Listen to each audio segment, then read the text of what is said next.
मुफाद ना यारे मतलबी या दुनियाची खस मुफाद ना यारे बेबसो गरीबाता ढेर पाके दिलदारे मतलबी या दुनियाची खस मुफाद ना यारे बेबसो गरीबाता ढेर पाके दिलदारे।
सलाम शापकदा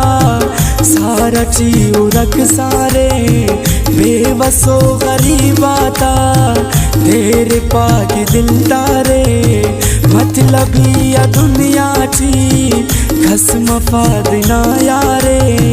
बेबसो गरीबाता ढेर पाके दिलदारे बेबसो गरीबाता ढेर पाके दिलदारे।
मतलब ना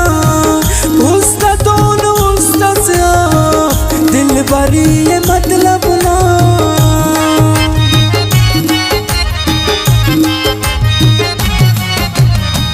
दोस्ती ये मतलब ना संगति ये मतलब ना उसका दोनों उसका साफ दिल भरी ये मतलब ना दिल भरी ये मतलब ना मेरा से तो मतलब ना खंतुअर असिच पारे बेबसो गरीबाता ढेर पाके दिलदारे मतलबी या दुनियाची खस मुफाद ना यारे बेबसो गरीबाता ढेर पाके दिलदारे बेबसो गरीबाता ढेर पाके दिलदारे।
ताजदा गादा